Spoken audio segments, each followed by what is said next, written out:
കർഷകനായിരുന്നു. അവിവാഹിതനായ രാമൻകുട്ടി തന്റെ മക്കളെ സ്നേഹിക്കുന്നതിലേറെ മരങ്ങളെ സ്നേഹിച്ചു.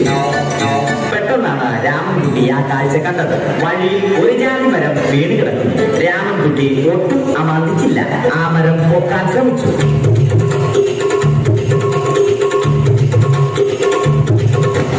നടക്കുന്നില്ല. പിന്നെയും പൊക്കാൻ ശ്രമിച്ചു.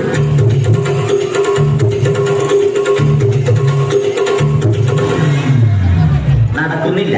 രാമൻകുട്ടി വഴിയെ പോയവരെ എല്ലാവരെയും സഹായത്തിന് വിളിച്ചു.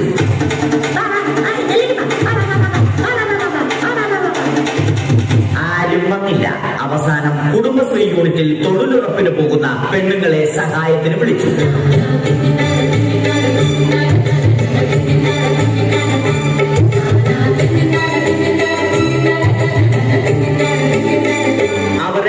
അവർ അവരുടെ സ്ഥിരം പണി തുടങ്ങി. അത് കണ്ട് ദേഷ്യം വന്ന രാമൻകുട്ടി മരത്തെ ഒറ്റയ്ക്ക് പിടിച്ചു പോക്കി.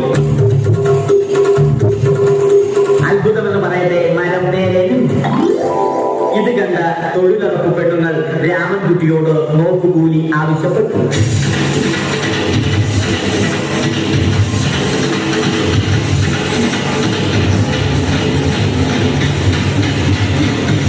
പോക്കറ്റില്ലാത്ത ബനിയൻ ധരിച്ച രാമൻകുട്ടിയുടെ പോക്കറ്റ് വരെ കീറിയിട്ടാണ് പെണ്ണുങ്ങൾ പോയത്.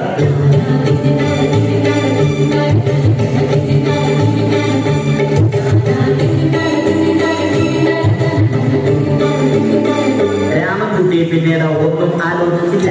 മരത്തിന് ഹാക്ടംബോസ് 2020 സെപ്റ്റംബർ 14 നൽകി. മരം തഴച്ചു വളർന്നു. ഇത് കണ്ട രാമൻകുട്ടിക്ക് സന്തോഷം വന്നു. സന്തോഷം വന്നാലും ദുഃഖം വന്നാലും രാമൻകുട്ടിക്ക് മരത്തിനു ചുറ്റും ഡാൻസ് കളിക്കുക എന്നുള്ളത് രാമൻകുട്ടിയുടെ മാസ്റ്റർ പീസ് ആയിരുന്നു. ആ മാസ്റ്റർ പീസ് രാമൻകുട്ടി ഇവിടെയും എടുത്തു.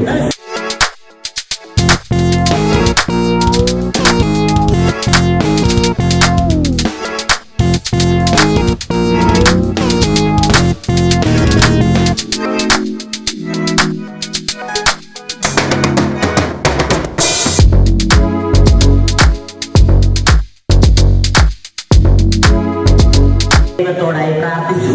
നിങ്ങൾ എനിക്ക് ആയുസ്സും ആരോഗ്യവും തരും. ഞാൻ മരങ്ങളെ സംരക്ഷിച്ചു കൊള്ളാം. കാരണം മരം ഒരു വരമാണ്. അവന്റെ പ്രാർത്ഥന ദൈവം കേട്ടു. ആ മാവിൽ നിന്നും വീണ തേങ്ങ രാമൻകുട്ടി മോങ്ങാതെ ഇരുന്നു തിന്നു. അപ്പോഴാണ് രാമൻകുട്ടി മറ്റൊരു കാഴ്ച കണ്ടത്. രാഘവൻ വരുന്നു.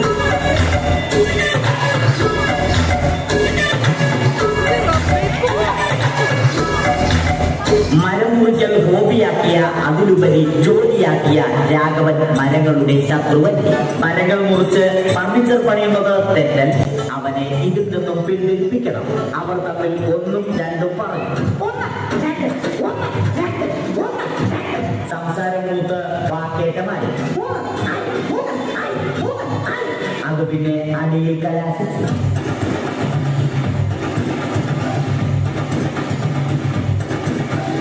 നല്ല മനസ്സിന് ഉടമയായ രാമൻകുട്ടി കംപ്ലീറ്റ് അടിയും വാരിക്കൂട്ടി. ഒടുവിൽ രാമൻകുട്ടി സർവ്വധൈര്യവും സംഭരിച്ച് രാഘവനോടായി അലറി. മനസ്സലിഞ്ഞ രാഘവൻ രാമൻകുട്ടിയെ അരികിൽ വിളിച്ചു. കൈവാക്കിന് കിട്ടിയ രാമൻകുട്ടിയെ രാഘവൻ ഒട്ടിയാക്കി മരത്തിലൊട്ടിച്ചു.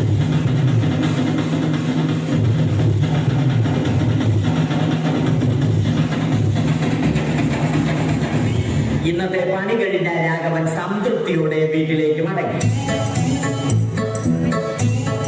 തനിക്ക് തല്ല് കിട്ടിയാലും മരത്തെ രക്ഷിക്കാൻ പറ്റിയ സന്തോഷത്താൽ രാമൻകുട്ടി മരത്തെ കെട്ടിപ്പിടിച്ച് പൊട്ടി കരഞ്ഞു.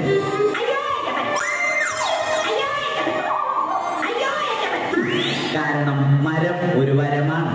കെട്ടിപ്പിടിക്കൽ ഏറ്റുവാങ്ങിയ മരം നാണം കൊണ്ട് ചില്ലകൾ താഴ്ത്തി. മരത്തെ രക്ഷിച്ച ക്ഷീണത്തിൽ രാമൻകുട്ടി മരച്ചുവട്ടിലിരുന്ന് ഉറങ്ങിപ്പോയി. പെട്ടെന്നാണ് അത് സംഭവിച്ചത്. പ്രകൃതി അതിന്റെ തനിക്കോണം കാണിച്ചു തുടങ്ങി. മഴയും കാറ്റും ഇടിയും വന്നു. അതോടൊപ്പം കോളും വന്നു. കോളെടുത്ത് രാമൻകുട്ടി പറഞ്ഞു. രാമൻകുട്ടി ദൈവത്തോടായി പറഞ്ഞു. കാറ്റും മഴയും അതൊന്നും ചെവിക്കൊണ്ടില്ല. രാമൻകുട്ടിയുടെ മരം ആടിയിടുന്നു.